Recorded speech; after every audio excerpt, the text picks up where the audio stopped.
Mesdames, Messieurs, bonjour et très heureux de vous retrouver dans ce 13h au Bénin. Voici pour vous le sommaire. Le Bénin célèbre ce mardi 1er août 2023 la fête de son indépendance. 63 ans déjà que le Bénin a accédé à la souveraineté internationale. Les défis sécuritaires sont au cœur de cette célébration. Au nord Bénin, les attaques sporadiques des hommes armés non identifiés entraînent parfois des pertes en vies humaines. Le gouvernement a doté les forces de défense de moyens conséquents pour combattre ce phénomène. De jour comme de nuit, les forces de défense et de sécurité patrouillent pour assurer la sécurité des personnes et des biens, surtout dans les zones en proie aux attaques. Quelle perception les citoyens ont-ils de l'armée? Les avis sont à suivre dans un instant. Et puis ensuite, la CEDEAO accorde une période de 7 jours pour rétablir l'ordre et mettre fin à la prise d'otages du président Mohamed Bazoum. En plus de cette date butoir, des sanctions sont également prononcées à l'encontre des preneurs d'otages. C'est l'essentiel à retenir du point de presse fait par le ministre des Affaires étrangères que vous allez suivre dans un instant. Et puis en dehors de ces étendues d'eau classiques que vous connaissez, le littoral, la lagune et le lac Nokoué, Cotonou, la capitale économique du Bénin, regorge de quelques étangs atypiques, résultat d'une accumulation d'eau, de ruissellement. Ces lacs artificiels situés à Kwakwa et puis à Ménotin sont tant nuisibles que bénéfiques pour les riverains. Voilà pour vous le sommaire de cette édition. À nouveau, bonjour et bienvenue. Si vous nous rejoignez au nord Bénin, les attaques sporadiques des hommes armés non identifiés entraînent parfois des pertes en vies humaines, malheureusement. Prenant la mesure de la situation, le gouvernement du président Patrice Talon a doté les forces armées béninoises de moyens conséquents pour combattre ce phénomène. De jour comme de nuit, les forces de défense et de sécurité patrouillent pour assurer la sécurité des personnes et des biens, surtout dans les zones en proie à ces attaques. Quelle est la perception des citoyens sur l'armée béninoise? Voici les avis. Il faut dire que l'image de l'armée s'est assainie. L'armée force l'admiration aujourd'hui. L'armée béninoise nous satisfait pour le moment, sauf que nous restons un peu sur notre soif. Parce que vous savez, lorsque vous avez des difficultés, quel que soit ce qu'on fait comme effort pour vous sortir de la difficulté, tant que la difficulté n'est pas terminée, c'est que rien n'est encore fait. Donc on souhaite que le gouvernement fasse plus pour cette armée, la doter suffisamment de moyens, d'abord moyens roulants, et aussi des armements, parce que vous n'êtes pas sans savoir que nous sommes face à une menace terroriste qui inquiète plus d'un. Bon, les hélicoptères sillonnent, mais ce n'est pas encore ce que nous voulons seulement. Nous voulons être sûrs qu'il n'y a plus rien. C'est vrai que le risque zéro n'existe pas. Mais notre souhait est que nous nous rendons compte que le Bénin est éloigné de la menace terroriste et qu'on puisse vaquer à nos occupations tranquillement sans être inquiété.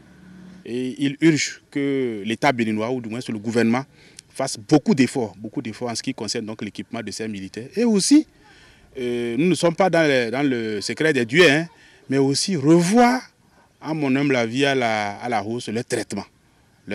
Il faut qu'ils soient motivés davantage.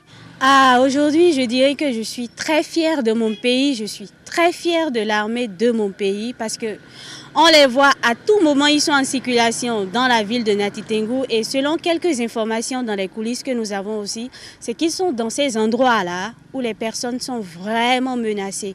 Ils font tout leur possible pour assurer la sécurité de nous citoyens que nous sommes. Je ne peux que leur dire chapeau, merci beaucoup. Que Dieu veille sur vous, qu'il vous protège, afin qu'après chaque mission, vous puissiez rentrer, retrouver votre famille et que nous puissions être à nouveau en paix dans notre cher beau pays, le Bénin.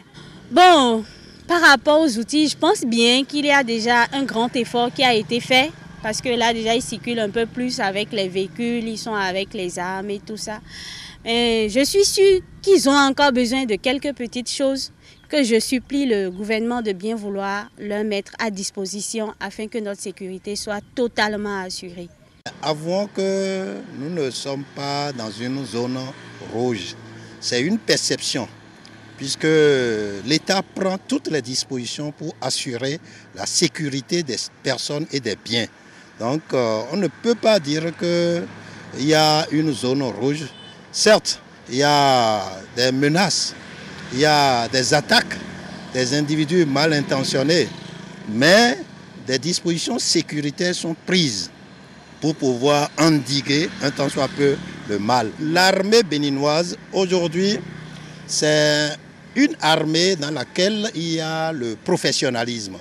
Le professionnalisme en ce sens que je sais que d'autres dispositions sont en train d'être prises pour pouvoir améliorer la prestation de cette armée-là. On ne peut qu'encourager le gouvernement pour cet effort en faveur du peuple. Il faut dire qu'au début, on n'était pas habitué à voir l'armée dans les brousses un peu partout dans nos régions. Au début, on avait pris peur. Mais à un moment donné, on a vu que vraiment, et ça ne nous faisait plus peur. On s'est familiarisé avec l'armée. Je dirais qu'ils sont partout, Depuis Kobli, Materi, Tandieta, Bukumbe, ils sont partout. Ils sont à féliciter. Ça, ces militaires, je ne vais pas mentir, ils travaillent. On les voit en l'air, en bas, ils sont en haut, ils sont en bas. Ils sont avec l'hélicoptère circule, tout ça là. Ils ont des motos, ils ont des véhicules, tout ça là. Mais il reste à faire quand même. Et bien voilà, c'était à l'instant l'avis de quelques citoyens rencontrés à Nati Tengou sur ce qu'ils pensent de l'armée, avec aussi quelques images exclusives de notre équipe Abdou Saab Idrissou et puis Alassane Harouna. Après son accession à la souveraineté internationale, le Bénin reste l'un des pays de l'Afrique de l'Ouest qui a connu beaucoup de présidents. Son histoire est marquée par 3 grandes périodes, à savoir l'instabilité politique de l'après-indépendance avec la série des coups d'État, la période de la révolution populaire et puis l'avènement du renouveau démocratique. 3 grandes périodes marquées par des hommes importants que nous allons suivre dans ce récit. Hubert Kotokumaga. Cet instituteur de formation a été le tout premier président du Dahomey indépendant le 1er août 1960. Mais il sera déposé 3 ans plus tard, suite à un coup d'État militaire. Un coup de force qui place le colonel Christophe Soglo au pouvoir le 28 octobre 1963. Cet officier supérieur des forces armées dahoméennes assure donc la gestion du pays pendant 3 mois avant d'être remplacé par Soro Migan Apiti le 25 janvier 1964. Après plus d'1 an au pouvoir, cet expert comptable est contraint à la démission par l'armée. Il lui est reproché une crise survenue entre son vice-président Justin Tometia Romadegbe et lui. Il est donc remplacé par Kongaku Tairou, élu président de l'Assemblée nationale suite aux élections de janvier 1964 et 2e personnalité dans l'ordre de succession ou de préséance. Ce dernier prit le pouvoir le 29 novembre 1965. Mais son pouvoir sera de courte durée puisqu'il sera lui aussi remplacé 1 mois plus tard par le chef d'état-major des forces armées dahoméennes, le général de brigade Christophe Soglo, qui revint ainsi au pouvoir le 22 décembre 1965. L'armée reprend donc les rênes du pays. Mais entre militaires et frères d'armes, la cohésion de groupe n'est pas la chose la mieux partagée. Le général de brigade Christophe Soglo se fait donc renverser le 17 décembre 1967 par des officiers de l'armée dirigés par le commandant Maurice Iropa Kwandete. Un coup de force qui place le lieutenant-colonel Alphonse Allais au pouvoir. Après moins d'1 an de gestion du pays, le docteur Basile Adjoumomouni est élu président de la République suite à l'élection présidentielle organisée en mars 1968 par l'armée. Mais cet ancien fonctionnaire de l'Organisation mondiale de la santé OMS n'aura jamais le privilège d'exercer le pouvoir puisque son élection n'a pas été acceptée par l'armée. C'est ainsi que le médecin Émile Derlin-Zissou est rappelé le 17 juillet 1968 pour gouverner en tant que président de la République suite à la contestation du docteur Basile Adjoumomouni. Un directoire fut alors mis en place par l'armée afin de collaborer à la gestion du pays. Ce directoire fut un organe collégial composé de 3 colonels, à savoir Paul-Émile de Souza, Benoît Kofi Sinzogan et Maurice Iropa Kwandete. Émile Derlin-Zissou quitte le pouvoir le 10 décembre 1969. Hubert Maga revient aux affaires à la faveur de l'instauration du Conseil présidentiel avec l'option d'une gouvernance par rotation entre les 3 leaders que sont Hubert Maga, Soro Migan Apiti et Justin Tometi Romadegbe. ce qui permit à Hubert Maga d'exercer son mandat de président du Conseil présidentiel en qualité de chef d'État et chef de gouvernement du 7 mai 1970 au 6 mai 1972. Il est suivi du médecin dentiste et ancien vice-président Justin Aromadegbe-Tometi. Ce dernier prend fonction le 7 mai 1972 en qualité de président du Conseil présidentiel, chef de l'État, chef du gouvernement. Mais 5 mois plus tard, il se fait renverser par le coup d'État militaire ayant conduit au pouvoir le commandant Mathieu Kérékou. C'est ce coup d'État qui met définitivement fin à la période d'instabilité politique qui faisait du Dahomey l'objet de toutes les railleries et que d'aucuns qualifiaient d'enfant malade de l'Afrique. À partir du 26 octobre 1972, le Dahomey ouvre une nouvelle page de son histoire. L'armée dissout le Conseil présidentiel ainsi que l'Assemblée nationale. Le discours-programme de politique nouvelle d'indépendance nationale est publié le 30 novembre 1972. Un nouvel organisme est créé, le Conseil national de la Révolution. La formation idéologique et patriotique devient obligatoire. L'administration territoriale est réformée. L'adhésion du gouvernement au marxisme-léninisme est prononcée. La République du Dahomey s'aligne sur l'URSS. Le Parti de la Révolution populaire du Bénin est conçu et créé comme un parti d'avant-garde. Mais au regard des troubles sociaux et politiques envenimés par la situation économique catastrophique et la chute des régimes communistes en Europe, le colonel Mathieu Kérékou prend les devants le 7 décembre 1989 en annonçant l'abandon du marxisme-léninisme, la liquidation du parti politique et la fermeture du comité central du parti. Le gouvernement accepte l'instauration d'une conférence nationale réunissant les représentants des différents mouvements politiques.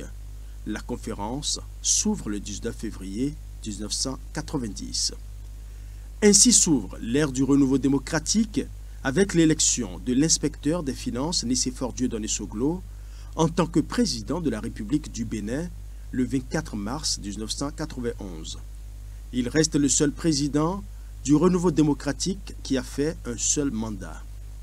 Il est battu aux élections suivantes par le général Mathieu Kérékou revenu en force de façon démocratique avec 2 mandats consécutifs. Le général Mathieu Kérékou quitte le pouvoir le 5 avril 2006 et laisse place au régime du changement conduit par le docteur en économie Boni Yayi. Après son premier quinquennat, Boni Yayi est réélu pour un second mandat qui a pris fin en 2016. Ce fut le premier président à avoir fait un chaos dès le premier tour de l'élection présidentielle. Après le changement, s'installe le régime de la rupture et du nouveau départ. Un régime porté par l'opérateur économique Patrice Talon, vainqueur de l'élection présidentielle de 2016. Après son premier quinquennat, il rempile en 2021. Son second mandat prend fin en 2026. Qui pourra bien succéder à Patrice Talon en 2026? C'est la question qui fait courir actuellement tous les acteurs de la classe politique béninoise. Une grosse interrogation de Ulrich Gaba dans ce récit de la rédaction qui dit « Fête de l'indépendance fait appel à l'aube nouvelle ». Vous le savez, combien de Béninois savent exécuter le hymne national? Nous avons posé, bien entendu, la question à quelques citoyens. Esther Tofa et Mofi de Sabouran ont rencontré quelques jeunes dans la ville de Cotonou. Et voici ce que ça donne.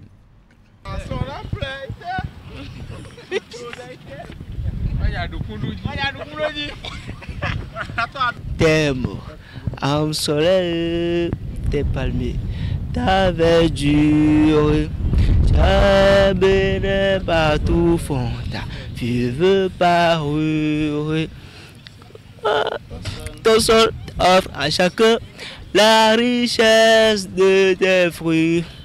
Bénin désormais que tes fils tous unis, d'un fraternel et partager l'espérance de à jamais heure dans l'abondance, enfant du Bénin. Oh, fraternité, c'est bon. Fraternité, c'est bon. Eh, copie, je l'ai mis au télé. Troisième couplet a été dit. Thème. Voilà. Je me rappelle même pas. Thème. Sans soleil. Tes palmiers, ta T'avais dur. Je me rappelle pas. Enfant peut-être. Tovile mi cité. Oh mi cité bagni mi dessous. Aïdo riron et dali jiwe mi beau fond. Si we ho nou we yolo e fon wo soak bakba togbo mi ton lebo ye go do men. Lobo pan kombo vankan po ho men ron pan. Bo iso so nou bo kanjo konyan yi bi vanyan. Beneto ville mi cité. Tellement sans soleil, t'es pas mieux. T'avais dur, cher Bénin partout, fanta, vive pas heureux. Dans ça, offre à chacun la richesse et des fruits.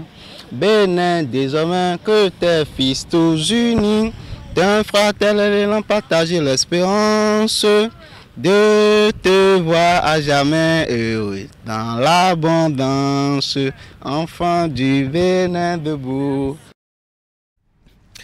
Dans la suite de ce 13h au Bénin, je vous l'annonçais en titre, la CEDEAO accorde une période de 7 jours pour rétablir l'ordre et mettre fin à la prise d'otage du président Mohamed Bazoum au Niger.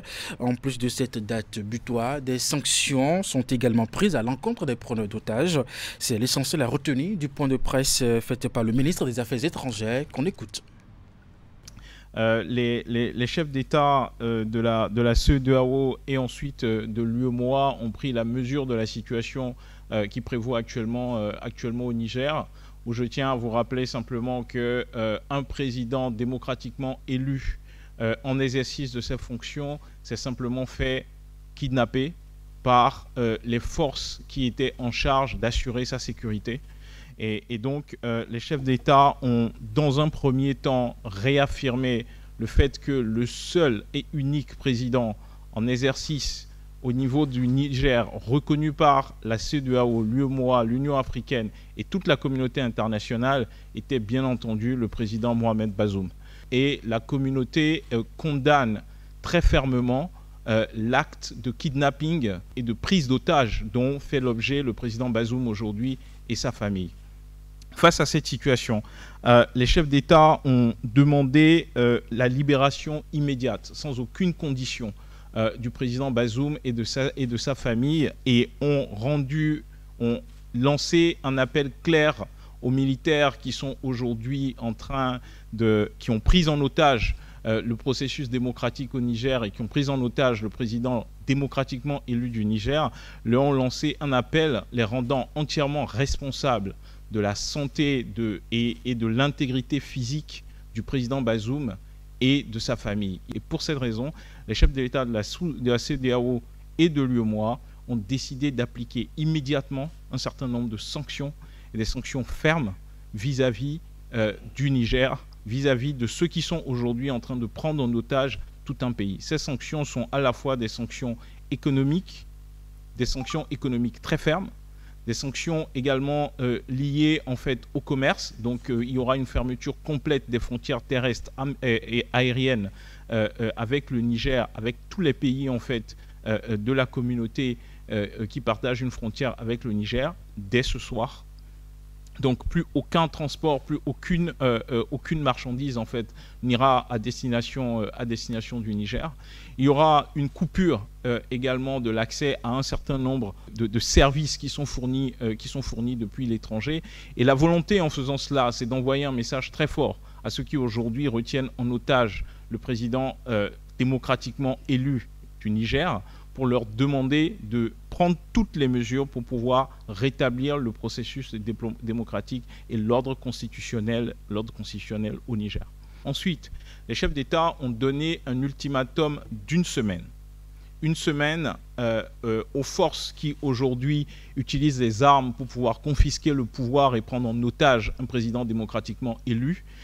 Une semaine au cours desquelles nous leur laissons, les chefs d'État leur laissent la possibilité de pouvoir rétablir l'ordre constitutionnel, réinstaller le président Bazoum et le laisser exercer toute l'autorité de son pouvoir. Au-delà de cette semaine, toutes les mesures nécessaires, y compris le recours à la force pour pouvoir rétablir l'ordre constitutionnel au Niger, seront mises en œuvre. À cet effet, comme mentionné dans le communiqué, les chefs d'état-major des pays de la CEDEAO se réuniront dans les prochaines heures pour commencer à préparer toute intervention qui pourrait être nécessaire si le délai d'une semaine accordé n'est pas respecté. Justement, en dehors de ces étendues d'eau classiques que vous connaissiez, le littoral, la lagune et le lac Nokoué, Cotonou, la capitale économique du Bénin, regorge de quelques étangs atypiques, résultat d'une accumulation d'eau, de ruissellement. Ces lacs artificiels situés à Kpakpa puis au quartier Ménotin sont tant nuisibles que bénéfiques pour les citoyens. Nous sommes descendus sur le terrain et voici le constat. Nous sommes à Kpakpa, plus précisément à Sekandi.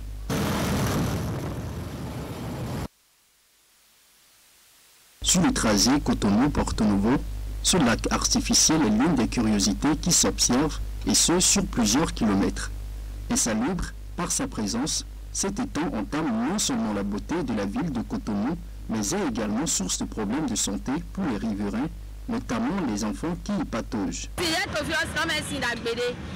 Le lac qui est ici n'est pas sain. Les gens y urinent souvent.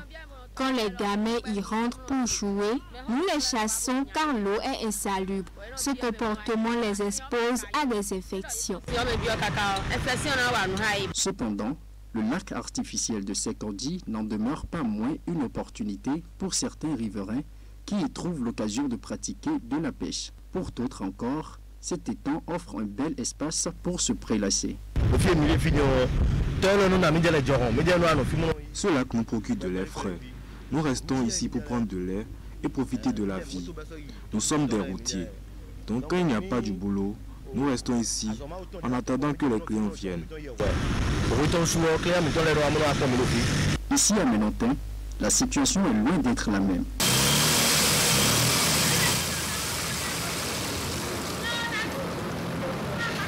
Contrairement à celui de Sekandi qui tarirait en saison sèche, ce lac artificiel semble intemporel.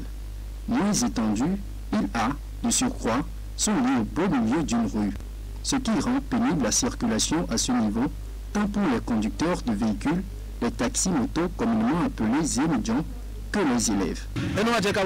En allant à l'école, les enfants passent dans l'eau et parfois ils tombent et toutes les affaires se trouvent mouillées. Un jour, quelqu'un s'est cassé le pied en tombant dans l'eau et c'est une voiture qui est venue le ramasser. Donc, nous appelons les autorités à l'aide.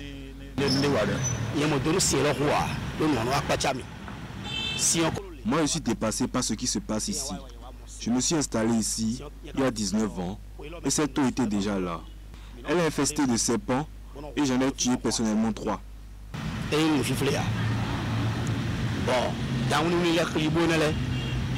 Face à cette situation déplorable, les riverains lancent un appel aux autorités compétentes.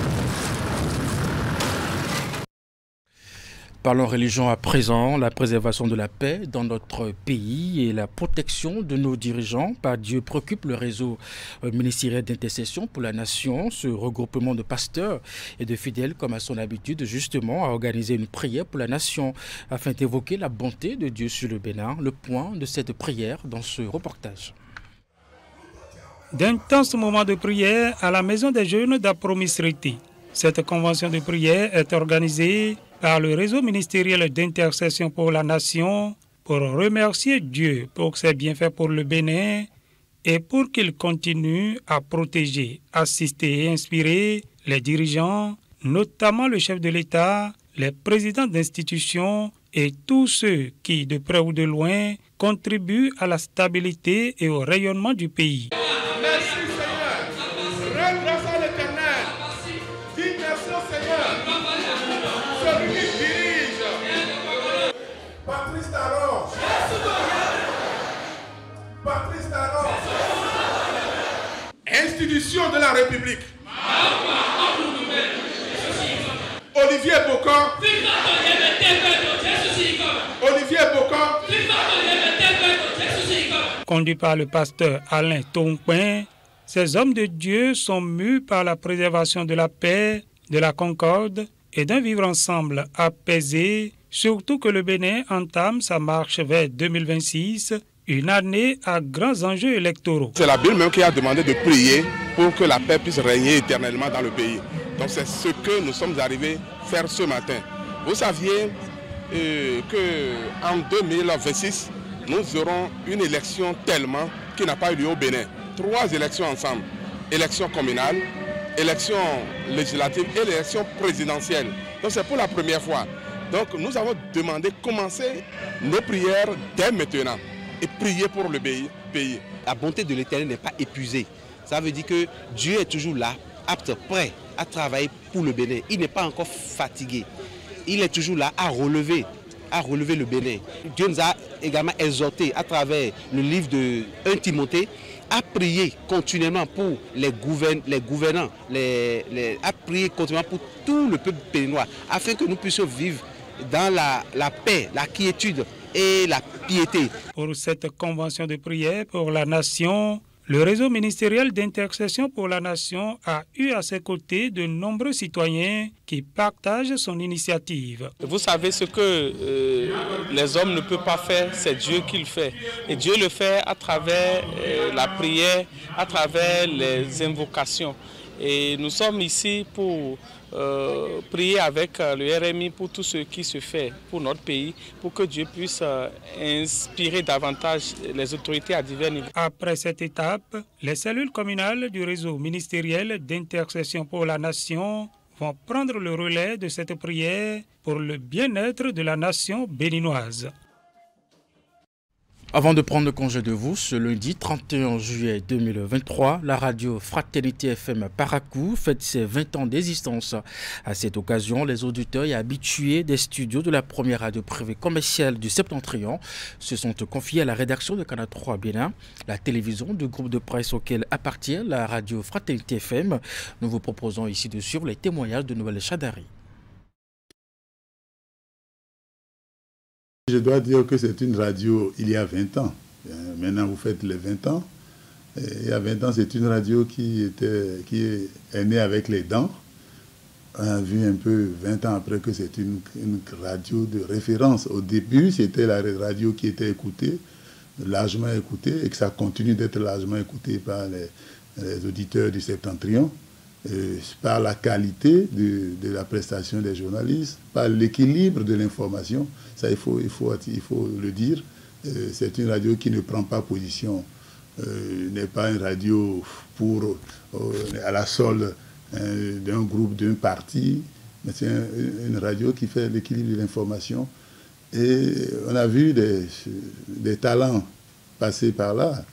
Je me rappelle un peu, on a vu Wilfried Azinogbe, Rodrigue Azinogbe, je veux dire, passer par là, au Kambawagi, Akime, Adandedjan, et vous-même, et Franck, on a le sentiment que c'est une radio qui est une sorte d'arrière-plan de Canal 3, parce que c'est la pépinière qui fait de bons plans, après qui sont exploités par la télévision Canal 3, et on voit la qualité des journalistes que nous avons. Donc je dois rendre un vibrant hommage à ceux qui ont eu l'idée d'implanter cette radio-là à Parakou, parce qu'ils ne se sont pas trompés. On a de l'information de qualité, et on a des émissions de qualité, on a de l'information qui est équilibrée, n'est-ce pas, et donc et de très bons journalistes qui font un travail avec beaucoup de professionnalisme. Et puis le secrétaire général de la COSI Bénin a saisi donc l'occasion pour formuler les vœux à l'endroit de la radio Fraternité FM à Parakou qui fête donc ses 20 ans d'existence. Suivant à nouveau Noël Chadari au micro de Franck Aounou et d'Air Rompévi.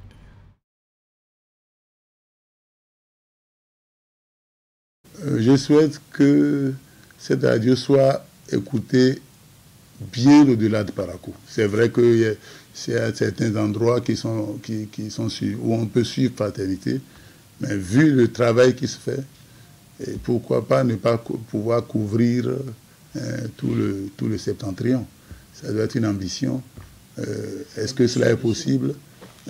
déjà commencer par le septentrion pour que ce soit écouté à Kandi, à Malanville, à Natitengou. On reçoit difficilement, mais bon, un peu partout dans le septentrion. Et après, voir comment faire pour devenir une radio d'une envergure nationale. C'est un peu cela, moi, que je souhaite, parce qu'il y a de très bonnes choses qui se font sur cette radio. Et je lui souhaite, n'est-ce pas, 20 ans après, je souhaite à cette radio de grandir davantage, d'occuper l'espace médiatique. C'est mon souhait. Tout le malheur que je lui souhaite, c'est d'occuper tout l'espace médiatique de notre pays, de continuer de faire de très bonnes émissions et de sortir des journalistes de qualité comme on en a vu sortir de là. Mesdames et messieurs, c'est la fin de ce 13h Bénin. Merci de l'avoir suivi, de votre fidélité au programme de Canal 3 Bénin. À 16h, retrouvez votre bulletin d'information. 19h30, la grande édition de la soirée. Jusque-là, portez-vous bien et à très bientôt.